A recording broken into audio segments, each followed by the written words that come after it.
بسم اللہ الرحمن الرحیم۔ اللہ کے نام سے شروع جو نہایت مہربان رحم والا۔ نحمده ونصلي ونسلم على رسوله الكريم اما بعد فاعوذ بالله من الشيطان الرجيم بسم الله الرحمن الرحيم ان الله وملائكته يصلون على النبي يا ايها الذين امنوا صلوا عليه وسلموا تسليما اللهم صل على سيدنا ومولانا محمد معدن الجود والكرم وآله وبارك وسلم۔ حضرت شیس علیہ السلام نے حضرت مخواعلہ سے نکاح کیا اور ان سے پھر یہ نور مصطفیٰ صلی اللہ تعالیٰ علیہ وسلم حضرت شیس علیہ السلام کے بیٹے کی طرف منتقل ہوا، جن کا نام حضرت انوش، جس کا معنی ہوتا ہے صادق یعنی سچے، تو ان کی طرف نور مصطفیٰ صلی اللہ تعالیٰ علیہ وسلم منتقل ہوا۔ انشاءاللہ تبارک و تعالی حضرت آدم علیہ السلام سے لے کر کے جس کی صلب میں اللہ کے رسول صلی اللہ تعالیٰ علیہ وسلم کا یہ نور منتقل ہوا ہے، ہر ایک کا ذکر انشاءاللہ ہم سنیں گے۔ تو حضرت انوش رضی اللہ تعالی عنہ کی پیشانی میں نور مصطفیٰ صلی اللہ تعالی علیہ وسلم چمکتا، جیسا کہ میں نے کہا تھا کہ یہ نور مصطفیٰ جن کی طرف بھی منتقل ہوتا اللہ تبارک و تعالی انہیں کچھ نہ کچھ خصوصیت عطا فرماتا، ان کے اندر کوئی نہ کوئی انفرادیت ہوتی۔ حضرت انوش جو ہیں وہ دنیا میں پہلے وہ شخص ہیں جنہوں نے زمین پر کھجور کا درخت لگایا، یہ ان کے ہاتھوں سے ابتدا ہوئی، اس سے پہلے کھجور کا درخت جو ہے نہیں لگایا گیا تھا۔ حضرت شیس علیہ السلام نے حضرت انوش کی تربیت فرمائی۔ جب حضرت انوش بالغ ہوئے تو حضرت شیس علیہ السلام نے فرمایا کہ یہ نور جو تمہاری پیشانی میں چمک رہا ہے اس کی حفاظت کے لیے میرے والد حضرت آدم علیہ السلام نے مجھ سے عہد و میثاق کیے تھے، بہت ساری نصیحتیں وصیتیں مجھے کی تھیں، اور انہی وصیتوں میں ایک وصیت یہ بھی تھی کہ اس نور مصطفیٰ صلی اللہ تعالیٰ علیہ وسلم کو ارحام طیبہ میں منتقل کیا جائے، یعنی نیک لوگوں میں، ساجدین میں، اللہ کی عبادت کرنے والوں میں، پرہیزگاروں میں اس کو پہنچانا ہے، اس کو منتقل کرنا ہے۔ تو میں تم سے بھی اس معاملے میں یہ عہد لوں گا کہ یہ نور حلال طریقے کے علاوہ منتقل نہ کیا جائے، اور جس کے بھی سپرد کیا جائے وہ اس نور کا اہل ہو۔ یہ اشارہ تھا اس بات کی طرف کہ تم شادی بھی کرو تو پھر نیک خاتون سے شادی کرنا، چونکہ تم سے یہ اس خاتون کی طرف منتقل ہوگا اور پھر اس خاتون سے اولاد کی طرف منتقل ہوگا، اس لیے آپ نے ان سے وعدہ لیا کہ تمہیں نیک خاتون سے، پرہیزگار سے نکاح کرنا ہے۔ جب حضرت انوش رضی اللہ تعالیٰ عنہ کی عمر 90 سال ہوئی تو اللہ تبارک و تعالیٰ نے انہیں ایک فرزند عطا فرمایا تھا جن کا نام تھا قینان۔ قینان کے معنی ہیں غلبہ۔ حضرت قینان کی کثیر اولاد ہوئی اور ان کی عمر حضرت قینان کی 905 سال ہوئی۔ جب حضرت قینان رضی اللہ تعالیٰ عنہ کی عمر 70 سال کی تھی، 70 سال اردو میں کہا جاتا ہے، میں اپنی زبان میں سمجھانے کے لیے۔ تو ان کے گھر بھی اللہ تبارک و تعالیٰ نے ایک بیٹا عطا فرمایا جن کا نام مہلائیل رکھا گیا۔ مہلائیل کے معنی ہوتے ہیں تعریف کیا ہوا، جس کی تعریف کی جائے۔ ان کی عمر بعض روایتوں میں ہے 840 سال ہوئی، اور بعض روایتوں میں ہے کہ 910 سال ہوئی، اور ان کی زندگی میں آبادی کثرت سے پھیلی۔ حضرت قینان کی اولاد بھی زیادہ تھی، اور پھر ان کی اولاد حضرت مہلائیل کی بھی اولاد کثیر تعداد میں ہوئی، جس کی وجہ سے آبادی میں اور انسانوں کی تعداد میں زیادتی ہوئی، اور آبادی کی کثرت اتنی ہوئی کہ لوگ دور دور ترک وطن کرنے پر مجبور ہو گئے۔ حضرت مہلائیل شیث علیہ السلام کے خاندان کے ساتھ ارض بابل میں آ گئے۔ یہ بابل شہر اس وقت حضرت مہلائیل کے وقت میں آباد ہوا۔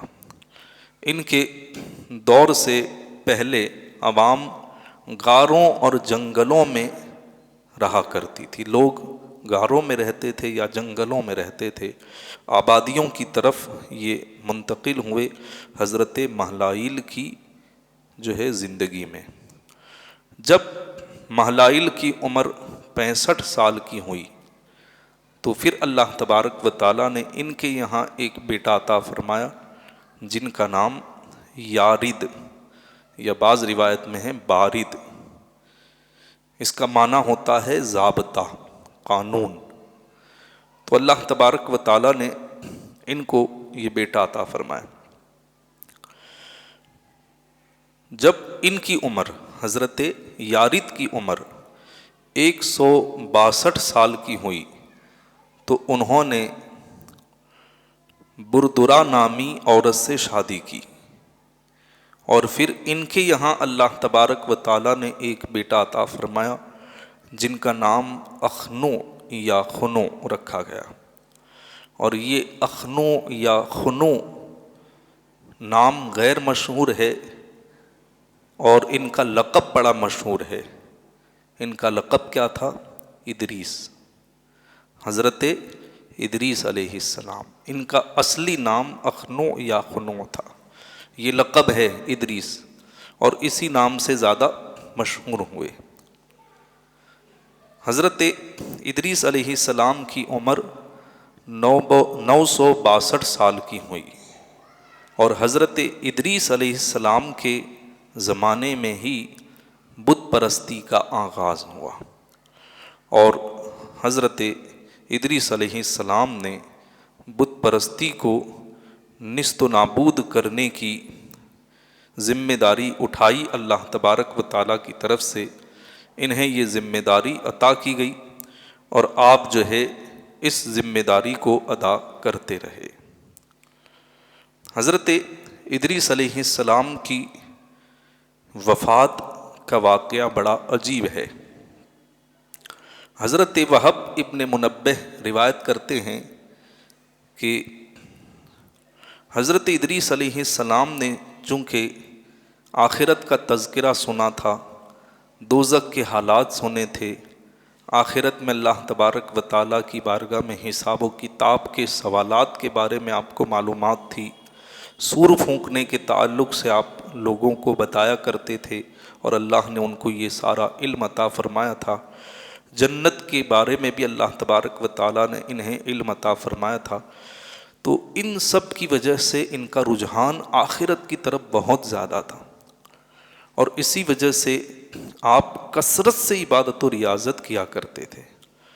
حضرت ادریس علیہ السلام کی عبادت کا آپ اندازہ اس سے لگا سکتے ہیں کہ اس وقت روئے زمین پر جتنی آبادی تھی انسانوں کی، وہ سب مل کر کے جتنی عبادت کرتے تھے ان سے زیادہ تنہا ادریس علیہ السلام اللہ کی عبادت کرتے تھے۔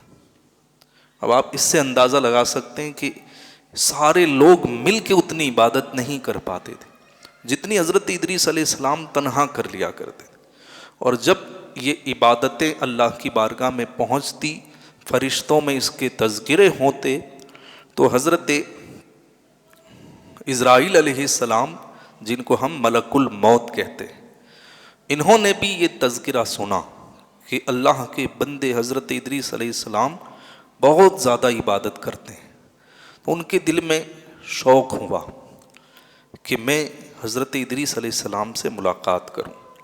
انہوں نے اللہ رب العالمین کی بارگاہ میں اجازت لی اور وہ زمین پر آئے، حضرت ادریس علیہ السلام سے ملاقات کی۔ 3 دن اور 3 رات حضرت ادریس علیہ السلام کے ساتھ شکل بدل کے انسانی شکل میں رہے۔ حضرت ادریس علیہ السلام نے دیکھا کہ 3 دن 3 رات یہ ان کے ساتھ رہے، لیکن نہ کچھ کھایا نہ کچھ پیا۔ حضرت ادریس علیہ السلام سمجھ گئے کہ انسان کو کھانے پینے کی ضرورت محسوس ہوتی ہے، اور یہ 3 دن سے میرے ساتھ ہے لیکن نہ کچھ کھایا نہ کچھ پیا، ضرور یہ فرشتے ہیں۔ حضرت ادریس علیہ السلام کو یقین ہو گیا، تو آپ نے سوال کیا کہ مجھے لگتا ہے آپ انسان نہیں ہیں، فرشتے ہیں۔ اب جواب میں جھوٹ تو ہو نہیں سکتا، تو پھر انہوں نے جو ہے کہا کہ ہاں میں اللہ کا فرشتہ ہوں، میں ملک الموت ہوں۔ جب سنا کہ ملک الموت موت کا فرشتہ، تو حضرت ادریس علیہ السلام نے کہا کہ تم روح قبض کرنے آئے ہو؟ انہوں نے عرض کی کہ نہیں، میں تو آپ کی ملاقات کے لیے آیا ہوں۔ تو حضرت ادریس علیہ السلام نے ملک الموت سے کہا کہ میری خواہش یہ ہے کہ تم میری روح قبض کر کے مجھے موت کی لذت سے آشنا کرو۔ میں جاننا چاہتا ہوں کہ موت کے وقت کیا حالات انسان پہ وارد ہوتے ہیں۔ حضرت اسرائیل علیہ السلام نے اللہ تبارک و تعالیٰ کی بارگاہ میں اجازت چاہی کہ تیرے نیک بندے، تیری سب سے زیادہ عبادت کرنے والے حضرت ادریس علیہ السلام ایسا مطالبہ کر رہے ہیں کہ میں ان کی روح قبض کر لوں۔ اللہ تبارک و تعالیٰ نے اجازت دی، اور پھر انہوں نے روح قبض کی۔ روح قبض کرنے کے بعد واپس روح لوٹا دی۔ حضرت ادریس علیہ السلام نے کہا کہ میرا مقصد یہ تھا کہ موت کا مزہ چکھنے اور موت کو حاصل کرنے کے بعد جس طرح چاہوں عمل کروں۔ اب میری خواہش یہ ہے کہ تم مجھے آسمانوں کی سیر کراؤ اور جنت و دوزخ مجھے دکھاؤ، تاکہ ابھی تک میں نے جنت اور دوزخ کا تذکرہ سنا تو میری عبادت اتنی زیادہ تھی، تو جب میں اپنی آنکھوں سے دیکھ لوں گا تو میری عبادت اور زیادہ بڑھ جائے گی، تو اس لیے تم مجھے جنت اور دوزخ کی سیر کراؤ۔ پھر ملک الموت نے اللہ تبارک و تعالیٰ کی بارگاہ میں اجازت چاہی کہ تیرے نیک بندے جنت دوزخ کو دیکھنا چاہتے ہیں۔ اللہ تبارک و تعالیٰ نے اجازت دی۔ جب دوزخ کے قریب گئے تو ملک الموت سے کہا کہ آپ مالک سے کہیں، یہ مالک کون ہے؟ جو جہنم کے داروغہ ہیں، کہ وہ دوزخ کے دروازے کھولے تاکہ میں اندر دیکھوں۔ حضرت ملک الموت نے مالک سے کہا اور انہوں نے دوزخ کے دروازے کھول دیے۔ جب انہوں نے دوزخ کو دیکھا، اللہ کے نبی نے حضرت ادریس علیہ السلام نے، تو اس کی دہشت سے حضرت ادریس علیہ السلام بے ہوش ہو گئے۔ اب اس سے آپ اندازہ لگا سکتے ہیں کہ کتنی خطرناک وہ جگہ ہوگی کہ جس کو دیکھتے ہی حضرت ادریس علیہ السلام بے ہوش ہو گئے۔ ملک الموت نے ان کا سر اپنے زانوں پر رکھا۔ جب تھوڑی دیر کے بعد آپ ہوش میں آئے تو ملک الموت نے کہا کہ میں آپ کو دوزخ نہیں دکھانا چاہتا تھا، کیونکہ ان کو تو ان سے پیار تھا، محبت تھی۔ کہا میں آپ کو نہیں دکھانا چاہتا تھا کیونکہ مجھے معلوم تھا کہ آپ اس کی تاب نہیں لا سکیں گے، لیکن آپ نے جب زیادہ اصرار کیا تو میں نے آپ کو دوزخ دکھا دی، اور اس کا یہ نتیجہ ہوا۔ حضرت ادریس علیہ السلام نے کہا کہ میری ایک اور خواہش ہے کہ مجھے پل صراط سے پار کراتے ہوئے اب جنت تک لے جاؤ۔ اب وہ آپ کو جنت تک لے گئے۔ جب جنت کے دروازے پر پہنچے تو آپ نے کہا کہ جس طرح میں نے دوزخ کو اندر سے دیکھا تھا، اب میں چاہتا ہوں کہ جنت کے دروازے بھی کھولے جائیں۔ تو آپ رضوان جنت سے، جو جنت کے داروغے ہیں، ان سے کہیں کہ وہ جنت کا دروازہ کھولیں۔ تو انہوں نے جو ہے جنت کا دروازہ کھولنے کا حکم دیا، اور آپ کی خواہش پر جنت کا دروازہ بھی کھول دیا گیا۔ حضرت ادریس علیہ السلام جنت میں داخل ہوئے، اور حوران جنت، غلمان بہشت اور وہاں کے پھلوں اور غذاؤں میں ایسے مشغول ہو گئے کہ دنیا و ما فیہا سے غیر متعلق ہو گئے، بالکل آپ کو یاد نہیں رہا۔ تھوڑی دیر کے بعد ملک الموت نے کہا کہ اب چلیں تاکہ آپ کو آپ کی جگہ پر پہنچا دوں۔ حضرت ادریس علیہ السلام نے حضرت ملک الموت کی بات پر کچھ بھی دھیان نہ دیا۔ انہوں نے دوبارہ کہا کہ چلیں میں آپ کو آپ کی جگہ پر یعنی دنیا میں پہنچا دوں، جہاں آپ تھے، جہاں آپ عبادت کرنا چاہتے تھے۔ حضرت ادریس علیہ السلام نے پھر ان کی طرف کوئی توجہ نہیں دی۔ اب حضرت عزرائیل علیہ السلام نے، ملک الموت نے ان سے آگے کیا گفتگو کی اور اللہ تبارک و تعالیٰ نے کیا فیصلہ فرمایا، انشاءاللہ آئندہ کل بیان کیا جائے گا۔